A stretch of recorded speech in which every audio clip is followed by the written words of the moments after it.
une semaine plus que riche.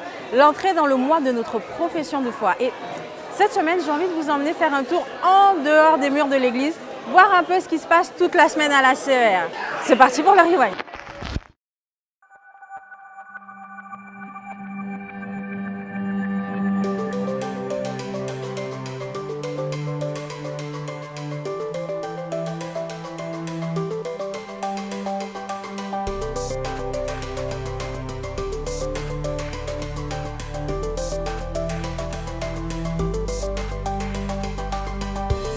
Professer sa foi, vous savez, c'est la déclarer, en fait, la témoigner.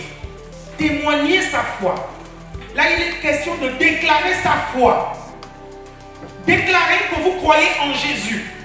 Déclarer que vous croyez au miracle. Déclarer que vous croyez en la prospérité. Déclarer que vous croyez en la résurrection des morts. Déclarer ce que vous croyez dans la parole de Dieu. Est-ce que vous comprenez ça? La profession de notre foi est la première étape de la démonstration que la parole de Dieu est vraie. C'est la transformation de ta vie. Parce que c'est le plus grand miracle. Le plus grand miracle dans la vie de quelqu'un, c'est la nouvelle naissance. C'est d'abord ça. Est-ce que vous comprenez? Les gens autour de vous doivent voir que vous avez véritablement changé. Les gens autour de vous doivent voir que vous êtes véritablement transformé. Ça, c'est la première profession de sa foi. Comme Jésus sort, il fait quoi? Il transforme la vie de quelqu'un. Alors, où est la transformation de ta vie? Quels sont les signes de la transformation de ta vie? Quelles sont les manifestations de la transformation de ta vie?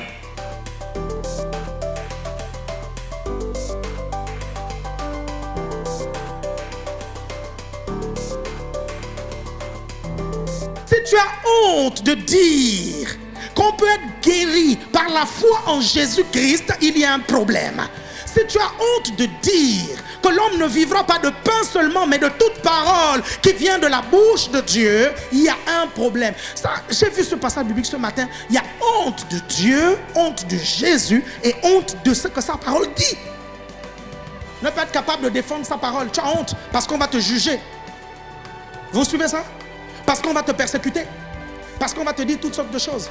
Trois choses demeurent, la foi, l'espérance et l'amour. Mais la plus grande de ces choses, c'est l'amour. Et 1 Corinthiens chapitre 13 nous dit, l'amour est patient, l'amour supporte tout, l'amour ceci, l'amour cela, l'amour si je prêche ça, je dois moi-même vivre cela.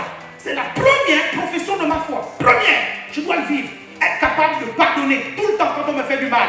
Être capable de ne pas rester dans les offenses, même si les épisodes se reproduisent. Mon Dieu. Le deuxième niveau, c'est celui de la démonstration de la puissance de Dieu. Vous savez, quand vous allez démontrer la puissance de Dieu, les gens ne pourront que vous qualifier. Est-ce que vous comprenez? C'est la raison pour laquelle à l'église, on vous exerce. Vous suivez, on vous prépare, on vous entraîne à correctement exercer les dons. C'est pour ça qu'on vous donne les GR, pour que vous exercez les dons. Vous comprenez? Pour que les dons soient affinés.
Moyen de professer sa foi que de la partager et de la déclarer, de la proclamer au vu et au su de tout le monde.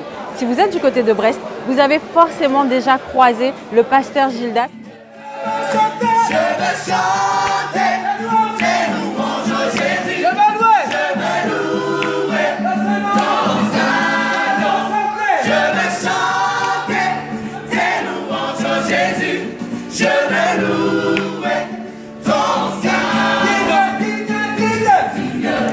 pas trop de choses à vous apporter et c'est notre contribution à votre bonheur aujourd'hui.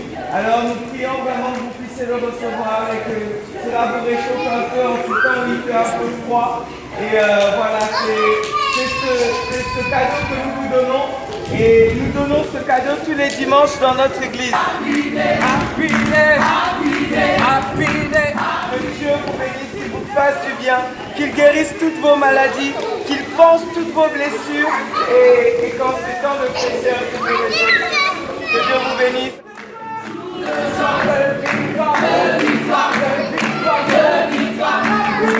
Happy day, happy day, happy day, happy day, happy day, happy day, happy day, happy day, happy day, happy day, happy day, happy day, happy day, happy day, jour de joie, jour de joie, de victoire, de victoire, de victoire, de victoire. Mandanayo, Oumega. Waouh, quelle journée magnifique. Aujourd'hui, nous sommes dans la joie. Après un merveilleux culte dominical, nous sommes en train de célébrer l'anniversaire de notre papa local, le pasteur Elvis Moussabou.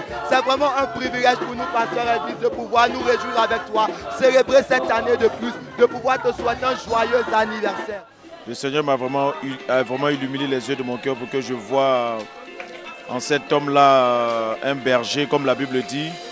Je vous donnerai des bergers selon mon cœur et vous paîtront avec sagesse. Et le Seigneur m'a vraiment ouvert les yeux afin que je puisse voir la capacité, les talents, la connaissance, la grandeur qu'il y a dans cet homme-là. Et je bénis vraiment le nom du Seigneur parce que lorsque je l'ai vu, j'étais encore comme on peut appeler un bébé spirituel, mais j'ai pu avoir la capacité de regarder avec les yeux spirituels, les yeux de l'esprit pour voir vraiment les trésors qui étaient cachés en cet homme-là. Et je me suis vraiment accroché à cet homme. Je peux me reconnaître en lui, je peux me voir en lui comme l'apôtre Paul comme Timothée pouvait se voir dans l'apôtre Paul. Et je suis vraiment heureux d'être avec lui, de bâtir les églises avec lui, de commencer cette nouvelle perspective que le Seigneur lui donne. Et je me sens vraiment privilégié. Je pense que c'est l'occasion qui m'est donnée. Je veux encore lui dire joyeux anniversaire et je prie que le Seigneur, je sais que le Seigneur dans les années à venir va encore déposer, multiplier la grâce dans sa vie. Et je prie que la connaissance s'élargisse encore davantage. Et les filles, les fils spirituels qui vont encore sortir de son sein.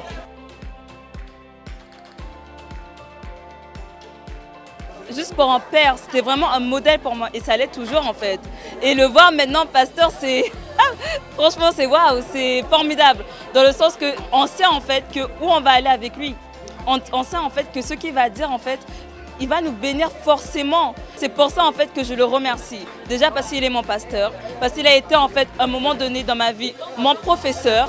Et parce que aussi c'est son anniversaire et pour cela je lui souhaite joyeux anniversaire. C'est vraiment une source de bénédiction pour beaucoup d'entre nous à l'église ACRN. Donc bon anniversaire pasteur Elvis.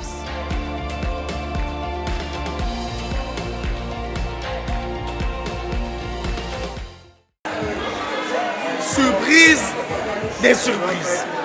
Franchement.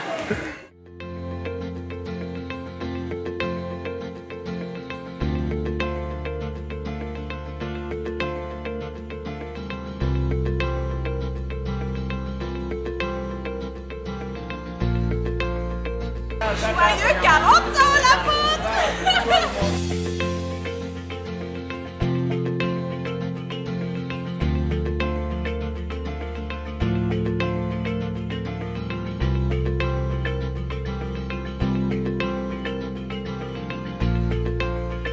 Joyeux anniversaire l'apôtre.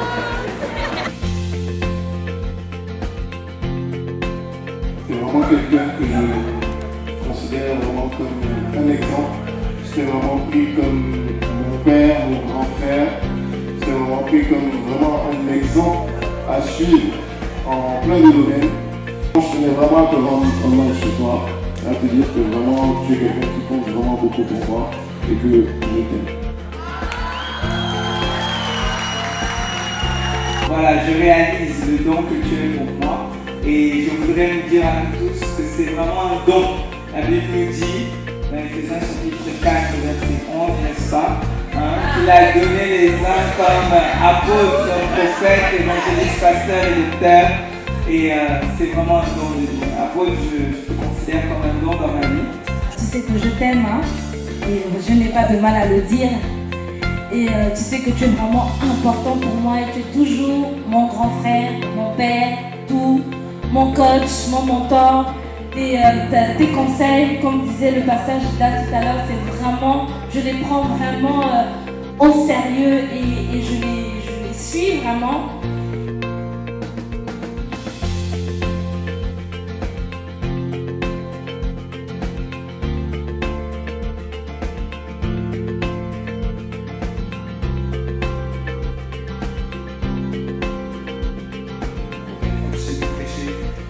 J'étais suspendu à terre. Je me disais, mais comment quelqu'un fait pour prendre la parole de Dieu et arriver à la prêcher comme ça? Et je sais que ce jour-là, je me dis, c'est ce que je veux faire. À ce moment-là, je me suis dit, c'est ce que je veux faire. Et j'aimerais juste te dire merci. Parce que, je sais pas comment résumer, mais même quand tout le monde peut tourner le dos, c'est que j'aimerais vraiment te dire merci pour ça. Je vais m'arrêter là. Parce que c'est vraiment très émotion.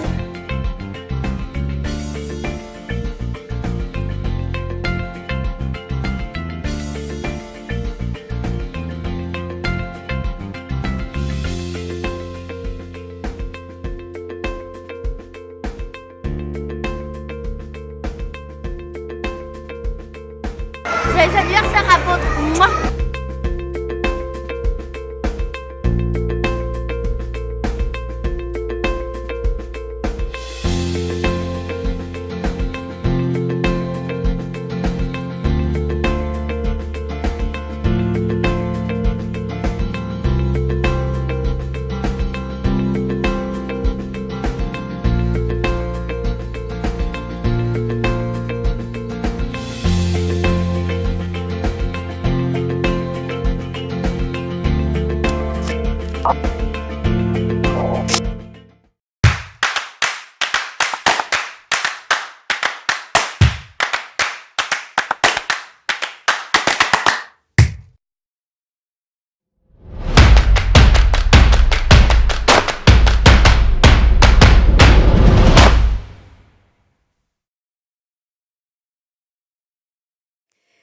Alors, j'aimerais honorer aussi les pasteurs qui sont présents ici. Donc, le PE Claire, c'est vos acclamations. On continue à acclamer pour le pasteur Darius, le couple Ma Foi, le couple Toutoum.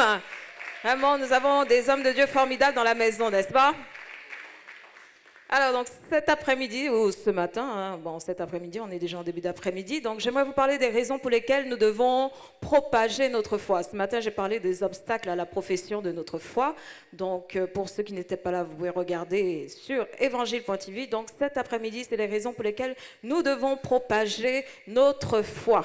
Et on va lire le texte de Luc 10 à partir du verset 1. La Bible dit, après cela, le Seigneur désigna encore 70 autres disciples et il les envoya 2 à 2. Dis à ton voisin, 2 à 2. Ils n'étaient pas seuls, ils sont partis 2 à 2. N'est-ce pas? Devant lui, dans toutes les villes et dans tous les lieux où lui-même devait aller. Il leur dit, la moisson est grande, mais il y a peu d'ouvriers. À quoi ça sert une grosse moisson avec peu d'ouvriers? Vraiment, il y a un déséquilibre, n'est-ce pas? Priez donc le maître de la moisson d'envoyer des ouvriers dans sa moisson. Voilà, priez pour afin que ça soit équilibré et qu'on ait des ouvriers pour la grande moisson. Amen. Partez, voici je vous envoie comme des agneaux au milieu des loups. Ne portez ni bourse, ni sac, ni souliers, et ne saluez personne en chemin. Dans quelque maison que vous entriez, dites d'abord que la paix soit sur cette maison. Et s'il se trouve là un enfant de paix, votre paix reposera sur lui, sinon elle reviendra à vous. Demeurez dans cette maison-là, mangeant, buvant ce qu'on vous donnera, car l'ouvrier mérite son salaire. Ah, j'aime bien cette partie-là. L'ouvrier mérite son salaire. Ha, ha. Et oui, après avoir bien travaillé, c'est important le salaire. Ça fait du bien, n'est-ce pas? À la fin du mois ou en début du mois pour certains, quand vous avez bien travaillé, je pense que vous aimez quand ça tombe, n'est-ce pas? n'allez pas de maison en maison. Dans quelque ville que vous entriez, que l'on vous recevra manger ce qui vous sera présenté. Donc on va s'arrêter là. Ce qu'on va retenir dans ce verset, c'est que Jésus a envoyé les 70 disciples et il leur a dit d'aller. Il les a envoyés propager l'évangile. Alléluia. Et 2 par 2. Il leur dit, en fait, la moisson est grande, mais il y a peu d'ouvriers. Voilà une des raisons pour lesquelles nous devons propager l'évangile. C'est-à-dire que Dieu compte sur nous. Dieu compte sur toi, Dieu compte sur moi. Parce qu'il y a peu d'ouvriers.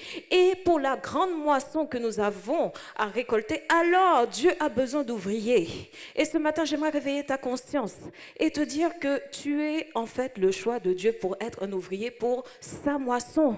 Est-ce que tu réalises que Dieu compte sur toi? Est-ce qu'il y en a qui réalisent que Dieu compte sur eux pour pouvoir propager l'évangile? Dieu compte sur toi pour pouvoir témoigner de ta foi. Alléluia. Parce qu'il y a peu d'ouvriers. On a besoin que cette moisson, cette grande moisson ne parte pas tous en enfer. On a besoin qu'ils soient sauvés, que le salut rentre dans leur cœur. Mais pour ça, Dieu n'a pas d'autre main si ce n'est que tes mains. Alléluia. Dieu n'a pas d'autre bouche si ce n'est ta bouche. Dieu n'a pas d'autre pied si ce n'est que tes pieds. Alléluia. Et Dieu a besoin de toi. Et nous devons le réaliser, chers frères et sœurs, que nous sommes les ouvriers que Dieu a choisis. Si tu es encore sur cette terre, que Dieu ne t'a pas encore repris, c'est parce que tu as une mission à faire, n'est-ce pas? Et la mission primordiale que Dieu nous demande sur cette terre, c'est d'annoncer l'évangile. Alléluia. De témoigner de ce que Dieu est capable de faire, de témoigner de ce que Dieu a fait dans ta vie à ceux qui ne le connaissent pas. Parce que nous devons en fait conquérir des territoires. Nous devons arracher des âmes dans le camp de l'ennemi. Vraiment arracher. Alléluia. Et Dieu a besoin de toi. Même si tu as 2 ans de conversion, 2 mois de conversion, Dieu a besoin de toi et il compte sur toi. Parce qu'il y a peu d'ouvriers. Et quel que soit ton niveau spirituel, alors Dieu est capable de te prendre pour pouvoir servir à sa gloire. Alléluia. Et donc nous avons besoin d'avoir cette conscience que je suis là sur cette terre comme une ouvrière du Seigneur. Alléluia. Pour aller chercher cette grande moisson qu'il y a. Alléluia. Je suis là pour ça. Et ne pas se laisser perturber par tout ce qu'il y a dans le monde qui nous défocalise sur le but de Dieu. Le but de Dieu, c'est ça. L'ordre suprême, c'est d'aller, de prêcher l'évangile. Alléluia. De témoigner de sa foi. C'est ce que Dieu veut. Et le reste, ne nous laissons pas perturber par tout le reste. Alléluia. Ne nous défocalisons pas du but. Oui, tu dois chercher ta destinée. Oui, tu dois chercher ton conjoint. Oui, tu dois chercher machin. Mais ne te défocalise pas du but suprême. Alléluia. Amen. Ensuite, le monde a besoin de nous. C'est les raisons pour lesquelles nous devons propager notre foi. Le monde a besoin de toi.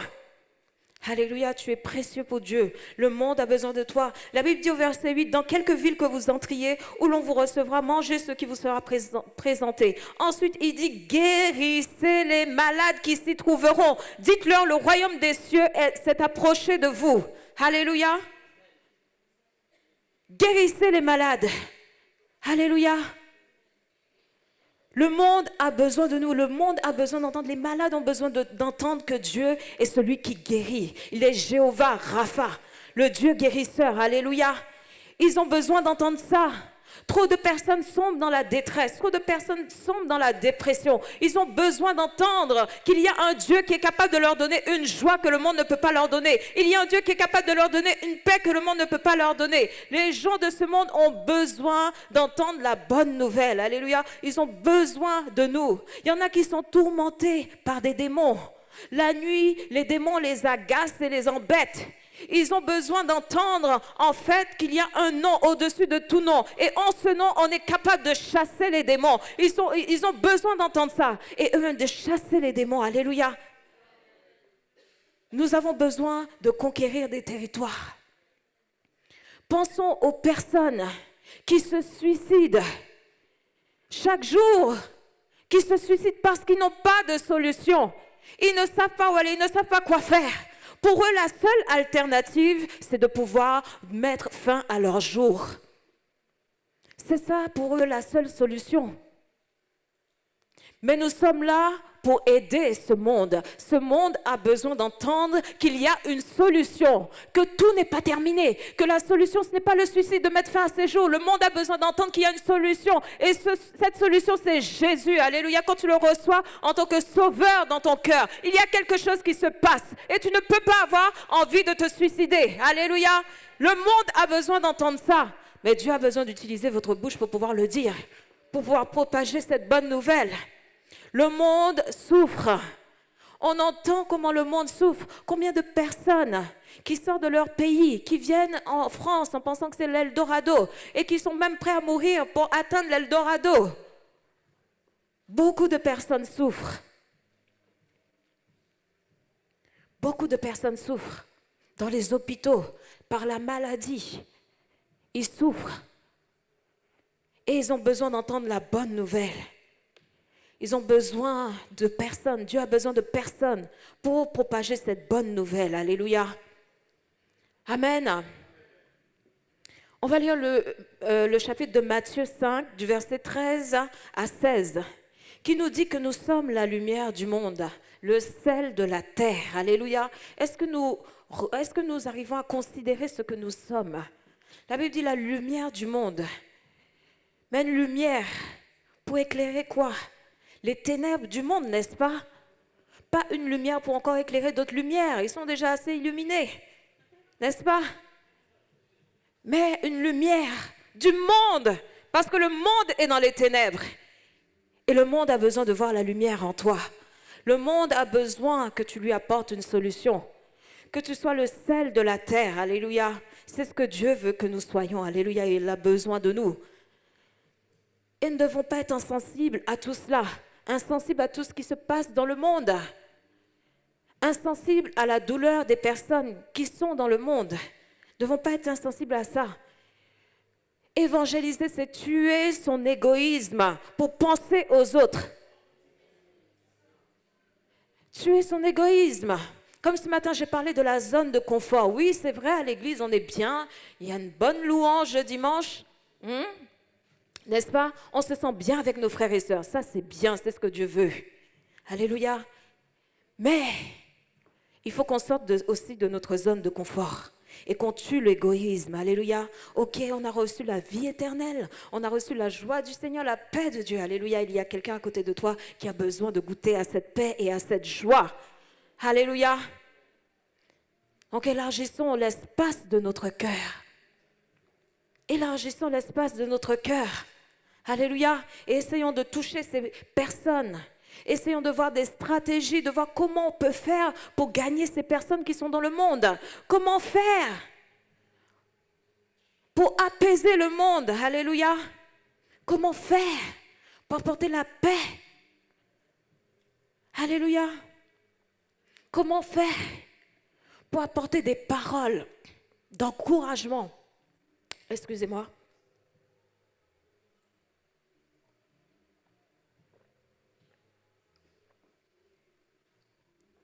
Donc on a besoin de voir quelles sont les stratégies, ne pas penser qu'à soi, mais qu'est-ce que je peux faire? Il y en a qui montent des institutions sociales pour pouvoir aider leurs prochains. Vous voyez, c'est une bonne chose. C'est une bonne chose. Des stratégies pour pouvoir évangéliser. Ok, dans le monde, il y en a qui n'ont pas à manger. Oui, tu apportes à manger et tu apportes aussi la parole de Dieu. Alléluia. Parce que l'homme ne vivra pas de pain seulement, mais de toute parole qui sort de la bouche de Dieu. Alléluia. Voir qu'est-ce que tu peux faire pour être une solution à quelqu'un. C'est important. Important, important. À ton niveau, qu'est-ce que tu peux faire? Avec tes compétences, qu'est-ce que tu peux faire? Dans le secteur d'activité que tu es, qu'est-ce que tu peux faire? Tu es doué dans un domaine, mais qu'est-ce que tu peux faire? Est-ce que tu peux fructifier ce domaine-là pour pouvoir être en aide aux autres? Alléluia. C'est ça, évangéliser, penser aux autres, tuer son égoïsme pour pouvoir penser aux autres. Alléluia, à leur bien-être. Et Dieu nous a donné suffisamment pour pouvoir le faire. Il y a des stratégies qu'on peut trouver. Dieu peut nous insuffler des idées. Est-ce que nous prions pour ça, pour que Dieu nous aide à voir qu'est-ce qu'on peut mettre en place pour apporter quelque chose au monde, pour faire du bien aux gens dans le monde? Alléluia. Pas seulement une œuvre sans la parole de Dieu. Non. Ça, le monde fait ça déjà. N'est-ce pas? Mais qu'est-ce qu'on peut faire? C'est important. Est-ce qu'on doit se dire non, j'ai déjà assez de problèmes? Comme ça, je vais encore prendre les problèmes des autres?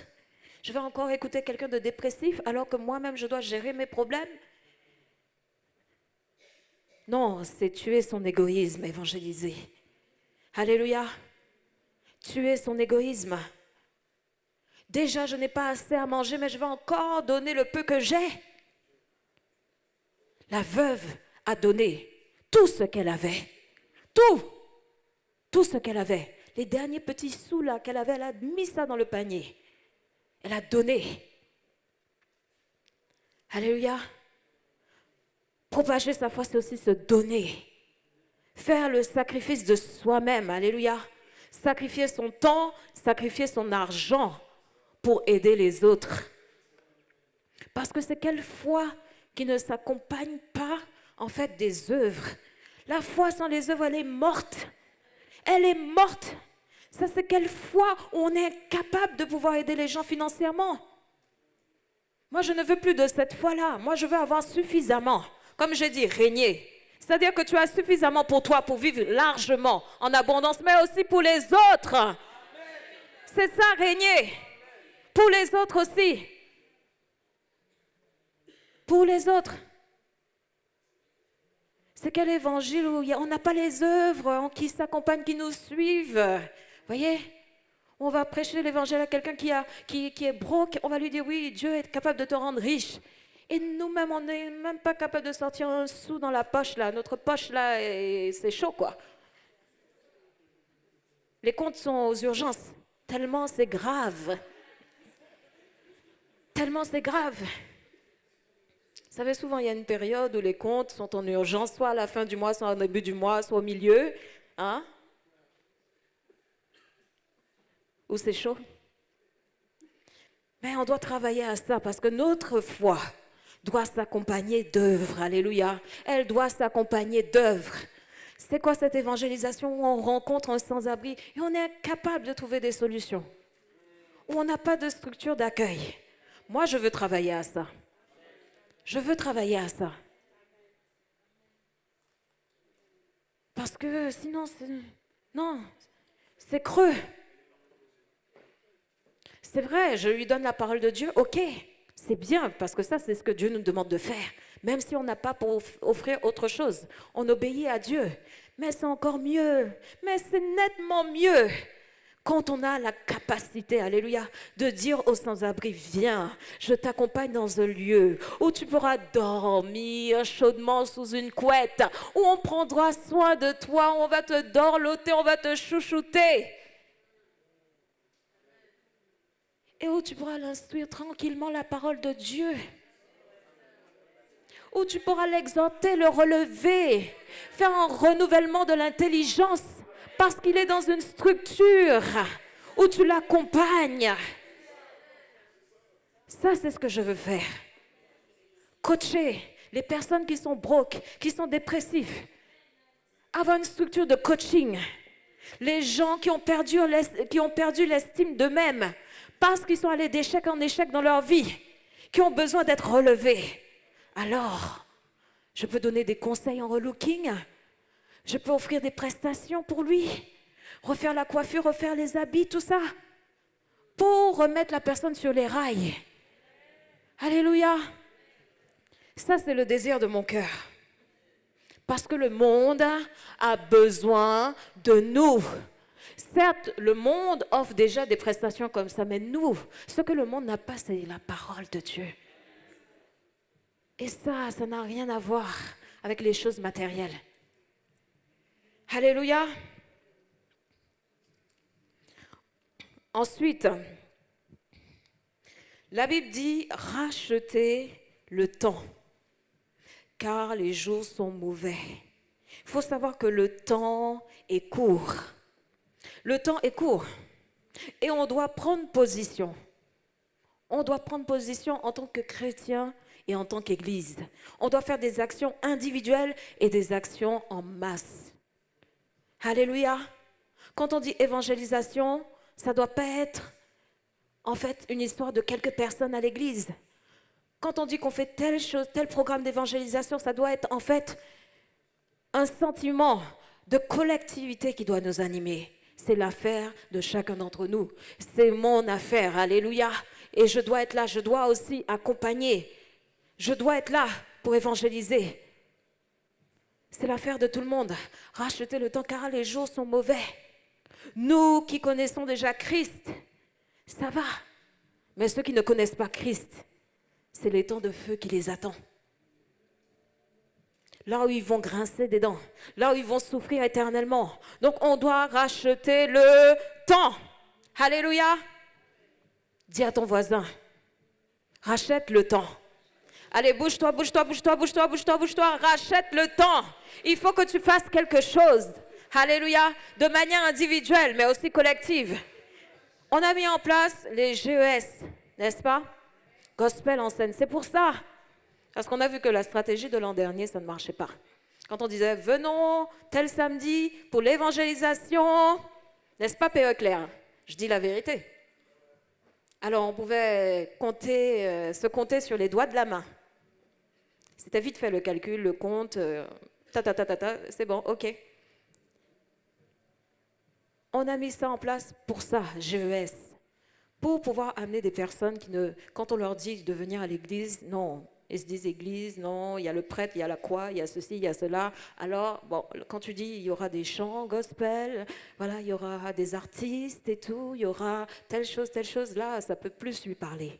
C'est pour ça qu'on a fait ça. Poser des actions collectives, mais aussi poser des actions individuelles.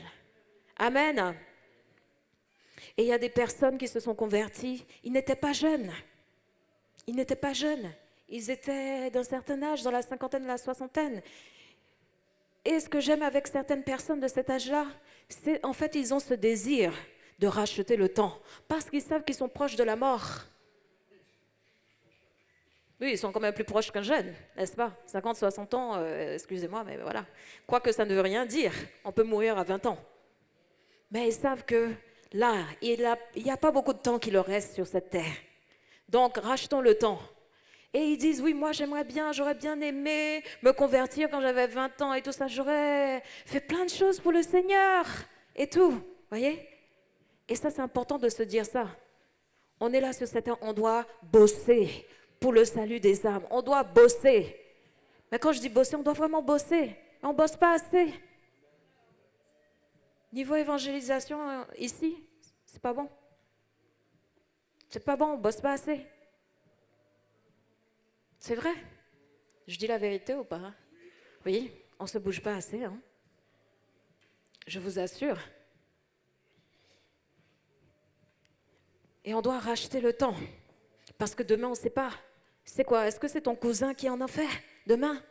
Après-demain, est-ce que c'est ta tante? Est-ce que c'est ta meilleure amie? Ta collègue de travail? Il faut racheter le temps. Alléluia.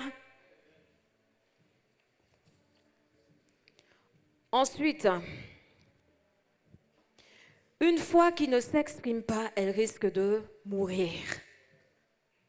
Elle risque de mourir. C'est important de pouvoir professer sa foi. Et il y en a beaucoup qui se refroidissent dans la maison de Dieu parce qu'ils ne sont pas en activité. Ils ne sont pas en activité. Ils se refroidissent.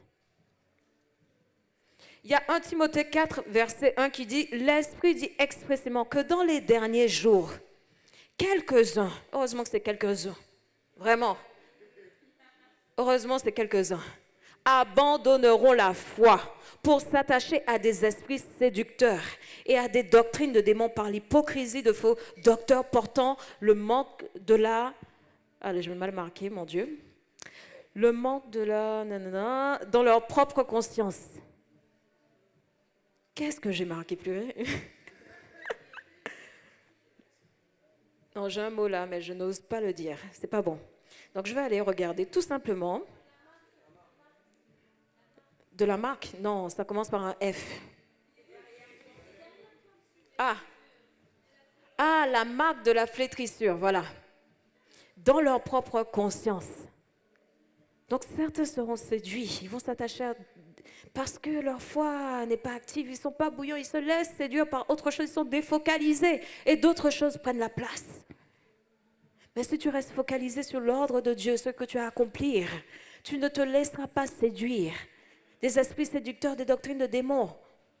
Mais quand tu prêches l'évangile, alléluia, ta foi se fortifie, ta foi elle grandit, tu prends de l'assurance, alléluia, tu as de la conviction quand tu parles, de plus en plus tu prêches l'évangile. Alléluia. Ta foi elle est vivante parce que tu déclares des choses, alléluia. Ta foi elle est forte, tu déclares des choses. Donc ne laisse pas ta foi mourir. Prêche l'évangile. Ne laisse pas le zèle de l'évangile mourir. Il faut être enflammé pour l'évangile. Alléluia. Dieu ne vient pas prendre des tièdes. Il veut des gens bouillants. Et quand tu es bouillant pour l'œuvre de Dieu, quand tu prêches l'évangile, d'accord? Alors, la flamme ne fait qu'augmenter. Le zèle ne fait qu'augmenter. Le zèle ne périt pas. Et c'est important de pouvoir prêcher l'évangile, alléluia. Tu gagnes en audace, tu gagnes en assurance, alléluia. Tu gagnes en conviction de la parole de Dieu, alléluia.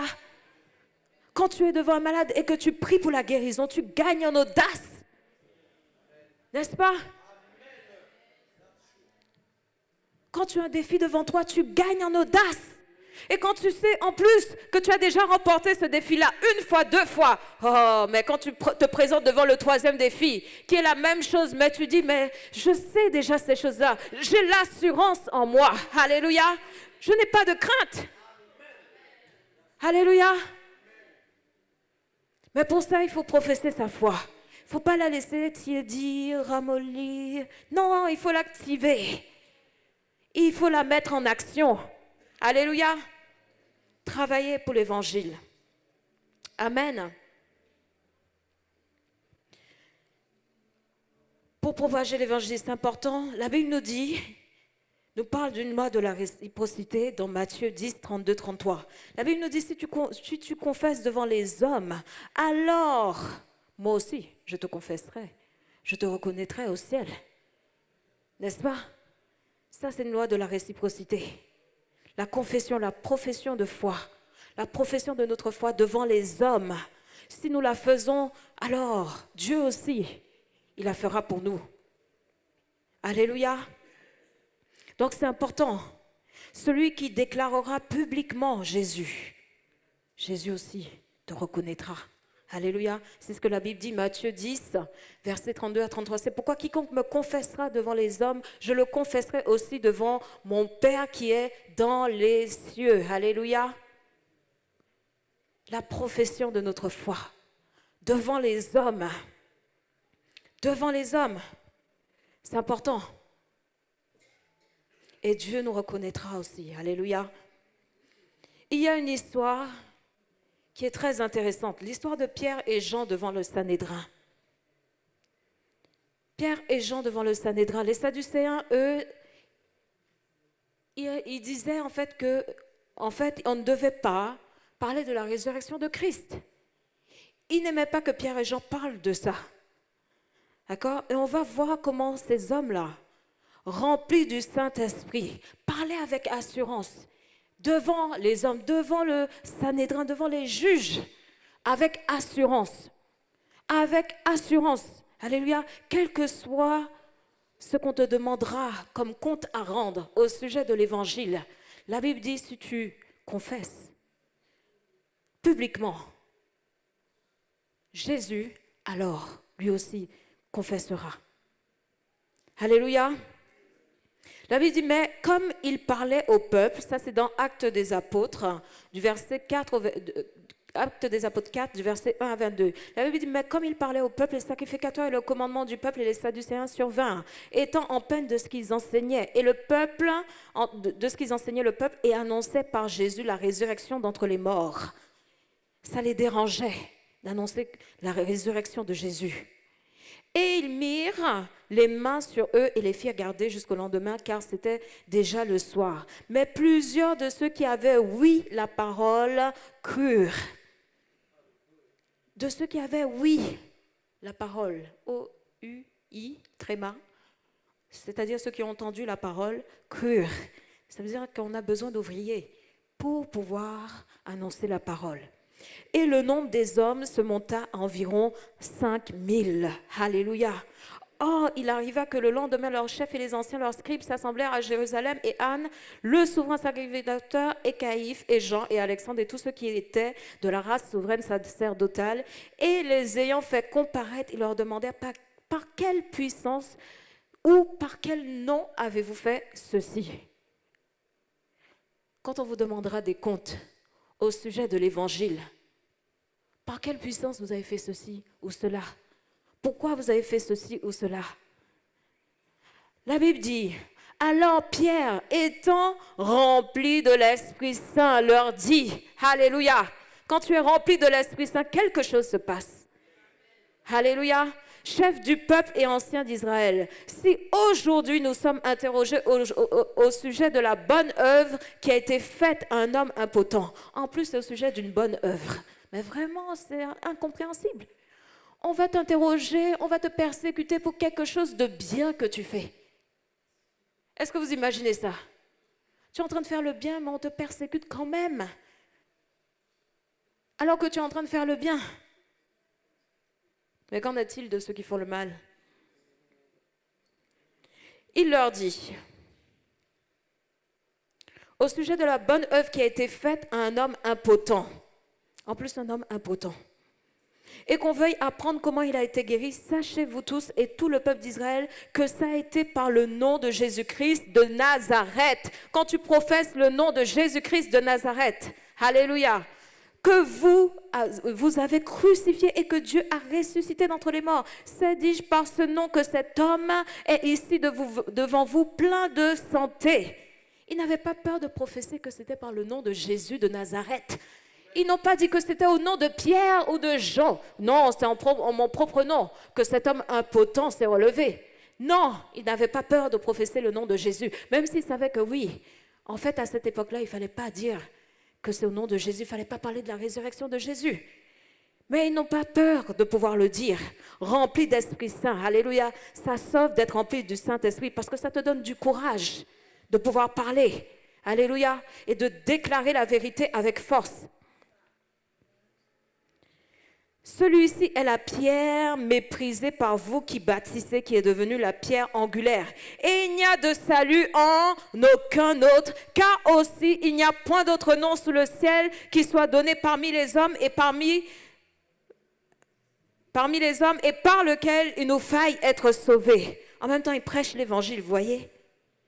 Il prêche l'évangile.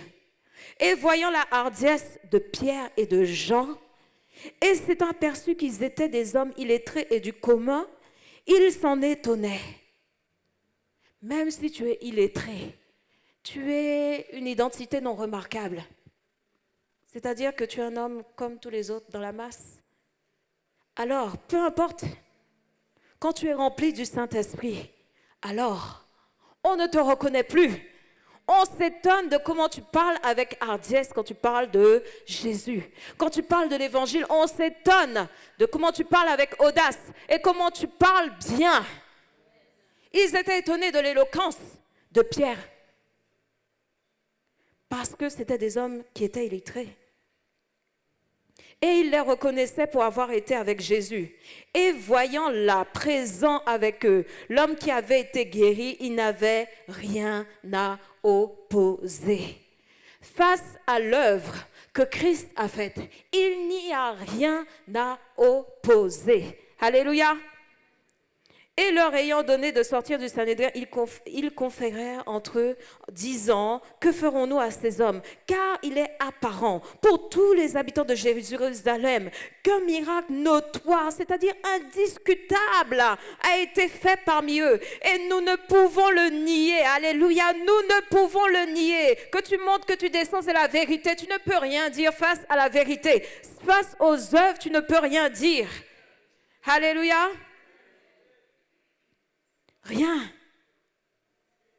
Mais afin que cela ne soit pas répandu davantage parmi le peuple, défendons-leur, menace de parler davantage en ce nom, leur enjoignir de ne plus parler ni d'enseigner en aucune manière au nom de Jésus. Mais Pierre et Jean répondant leur dirent, jugez s'il est juste devant Dieu de vous écouter plutôt que Dieu. Alléluia. Qui est-ce que tu vas écouter?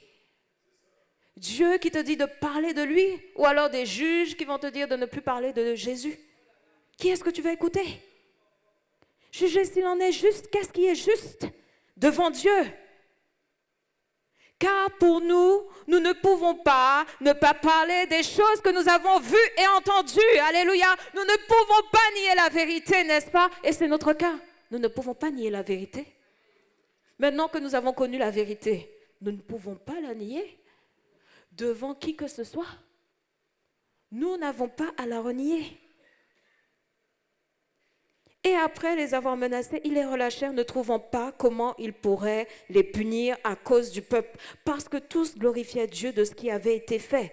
Car l'homme en qui avait été faite cette miraculeuse guérison avait plus de 40 ans. Alléluia. Ce n'était pas possible de pouvoir nier. Et ça, c'est la force de l'évangile. Quand il y a des preuves palpables, tu ne peux pas nier. Quand il y a des guérisons divines, et qu'on a la preuve comme quoi la personne elle était malade, et qu'on a aussi la preuve comme quoi la personne était guérie. C'est pour ça que je vous dis, mais il faut apporter les preuves, il faut attendre que le médecin déclare que tu es guéri avant d'arrêter quelques médicaments que ce soit par la foi. Alléluia. C'est important d'avoir les preuves, parce que ces preuves-là, devant les gens qui te persécutent, qui te disent non, ce n'est pas de Dieu ta guérison, tu vas montrer tout simplement à ta famille, voilà la preuve. Il est notoire, il est évident que quelque chose s'est passé. Tu ne peux rien dire. Même si tu n'y crois pas, la preuve est là, n'est-ce pas? La preuve est là. Que tu nies ou que tu nies pas, que tu raisonnes ou pas, la preuve est là. Elle est là. Elle est là. Alléluia. On a aussi l'histoire de Paul face au gouverneur Félix, qui n'avait pas peur aussi de professer sa foi publiquement. On disait de lui qu'il était une peste qui provoque les murmures. On le traitait de peste. Il soulevait le peuple parce qu'il parlait de l'évangile. Et il n'aimait pas ça. Il n'aimait pas ça.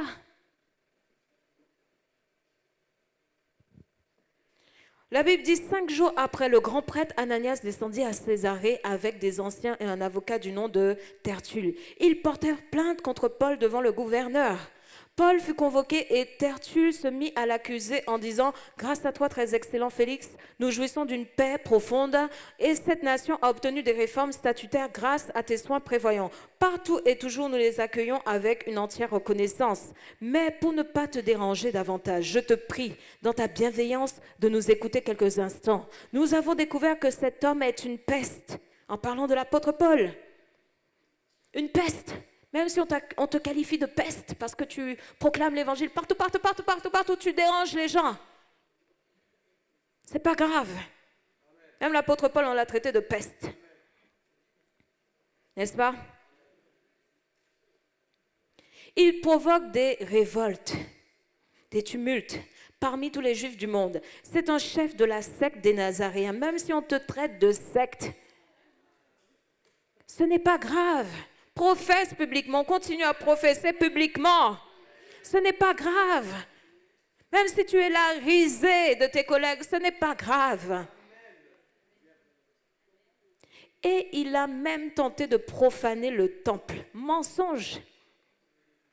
Nous l'avons arrêté et nous avons voulu le juger d'après notre loi, mais le commandement de Lysias est arrivé. Il l'a arraché de nos mains avec une grande violence et a donné l'ordre à ses accusateurs de venir devant toi. Tu pourras toi-même, en l'interrogeant, reconnaître le bien fondé de toutes les accusations que nous portons contre lui.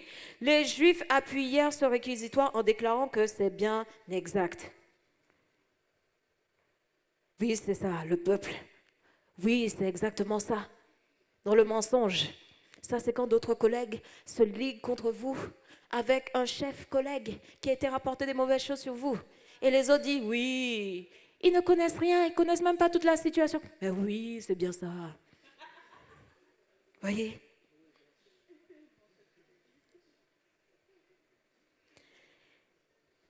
Ensuite, la Bible dit, lorsque le gouverneur lui fit signe de parler, Paul répondit, ah, là j'aime bien. Je sais que tu es juge de cette nation depuis de nombreuses années et c'est avec confiance que je prends la parole pour défendre ma cause. Alléluia. C'est avec confiance. Ce n'est pas avec crainte et tremblement devant les juges. Oh oui, j'ai peur. Avec confiance qu'il a pris la parole. Et il le déclare. Oui, c'est avec confiance que je prends la parole. Alléluia. Avec confiance. Alléluia. Alors, le temps que je retrouve là où j'étais partie, comme tu peux le vérifier, il n'y a pas plus de 12 jours que je suis montée à Jérusalem pour adorer Dieu. Ni dans le temple, ni dans les synagogues, ni dans la ville, on ne m'a trouvé en train de discuter avec quelqu'un ou de provoquer un soulèvement de la foule. Ils ne peuvent pas prouver ce dont ils m'accusent maintenant. Les accusateurs qui n'ont pas de preuves. Je t'avoue bien que je sers le Dieu de mes ancêtres selon la voie qu'il appelle une secte. Je crois tout ce qui est écrit dans la loi et dans les prophètes. Et j'ai en Dieu l'espérance, alléluia, comme ils l'ont eux-mêmes, qu'il y aura une résurrection des justes et des injustes. C'est pourquoi je m'efforce d'avoir constamment une conscience sans reproche devant Dieu et devant les hommes. Après une absence de plusieurs années, je suis venue pour apporter des dons à ma nation, alléluia, pour apporter des dons à ma nation, alléluia, pour apporter des dons à ma nation, alléluia, et présenter des offrandes. C'est alors que Jésus, oh là là, c'est là où ça s'éteint, c'est alors que quelques Juifs d'Asie m'ont trouvé dans le temple. J'avais accompli la cérémonie de purification et qu'il n'y avait ni attroupement ni tumulte. Il n'y en avait pas.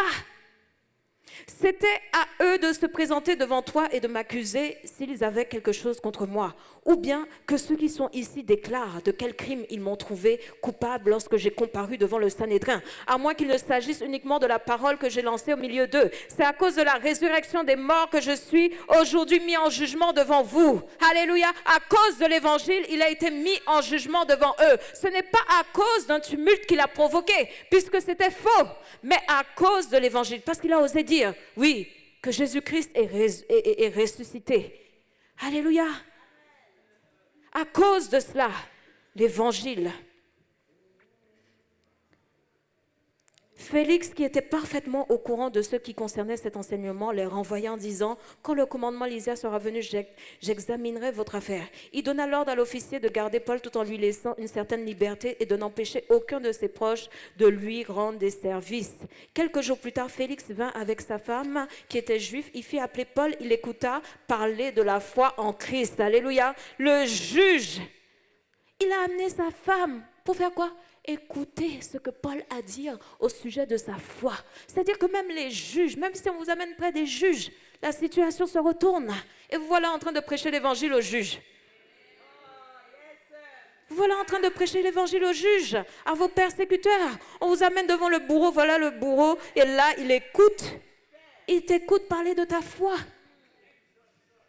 Mais lorsque Paul discuta de la justice, de la maîtrise de soi et du jugement à venir, Félix fut effrayé et lui dit, retire-toi pour le moment. Ah, l'évangile est rentré dans sa vie, alléluia. Quand j'en trouverai l'occasion, je te rappellerai. Parce qu'il lui a parlé de l'évangile, il lui a parlé du jugement à venir. Il espérait en même temps que Paul lui donnerait de l'argent. C'est pourquoi il le faisait venir assez souvent pour s'entretenir avec lui. 2 ans passèrent ainsi et Félix eut pour successeur Porcius Festus dans le désir de plaire aux Juifs. Félix laissa Paul en prison. Félix laissa Paul en prison. Malgré cela, il le laissa en prison. Mais ça n'a pas empêché l'apôtre Paul de pouvoir professer l'évangile. Ça ne l'a pas arrêté. Qu'est-ce qu'il dit dans sa parole, dans Romains? que rien ne le séparera de l'amour de Christ. Alléluia. Rien. Il continue à professer l'évangile. Alléluia. Rien ne le sépare de l'amour de Christ. Rien. Que ce soit la prison ou autre chose, il continue à confesser Christ ressuscité. Alléluia. Même si on le bat, il a reçu beaucoup de coups, même s'il a fait des naufrages pour l'évangile, mais il continue à professer Christ ressuscité. Il ne s'agit pas d'un Christ mort, mais Christ ressuscité. Alléluia. C'est ça l'objet de la persécution. S'il était mort comme les autres, alors on ne nous persécuterait pas. Mais parce qu'il dit qu'il est vivant, parce qu'on dit qu'il est ressuscité, parce qu'on dit qu'il est puissant, alors on nous persécute. Parce qu'on ne parle pas d'un Dieu mort. On ne parle pas d'un Dieu mort. On parle d'un Dieu puissant. Alléluia. Et il n'aimait pas voir ce genre de choses-là. Non, les aveugles qui voient, les boiteux qui marchent, non, ça les perturbait, ça les dérangeait. Un Christ vivant. Un Christ vivant. Et c'est pour ça qu'on dit qu'on est des illuminés, parce qu'on prêche un Christ vivant. On ne prêche pas un Christ mort, un petit Jésus dans la petite crèche, hein,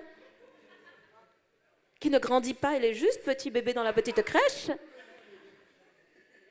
On parle d'un Jésus ressuscité, et ça dérange. Alléluia. Les leçons qu'on peut tirer de ça, c'est qu'il faut avoir une profonde conviction. Alléluia. Une profonde conviction. S'il faut remplir toi du Saint-Esprit, alléluia, pour qu'on ne te stoppe pas, qu'on ne t'arrête pas, qu'on ne ferme pas ta bouche pour ne pas professer l'évangile. Remplis-toi d'une conviction profonde. Parce que la vraie possession de foi, elle suppose un engagement total envers Dieu. Un engagement total envers la parole de Dieu. C'est parce qu'on y croit, alléluia, qu'on le professe, alléluia. Si vous ne le croyez pas dans votre cœur, vous ne pouvez pas le dire, n'est-ce pas? Une profonde conviction, un courage, une volonté d'agir, alléluia. D'agir, d'aller, alléluia. De se bouger, de faire quelque chose, d'entreprendre. Oui, c'est ça. C'est ça la vraie foi. Alléluia. Ce n'est pas juste une foi qui est dans le cœur et qui grandit parce qu'on est né avec une mesure de foi, n'est-ce pas? On la laisse grandir jusqu'à ce qu'elle devienne grande, qu'elle grandisse comme le cèdre du Liban. Et puis elle est grande en nous. Mais pourquoi elle doit rester à l'intérieur? Elle n'est pas faite pour rester à l'intérieur. Allez par tout le monde, prêcher l'évangile. Alléluia. C'est-à-dire qu'il faut que ça sorte.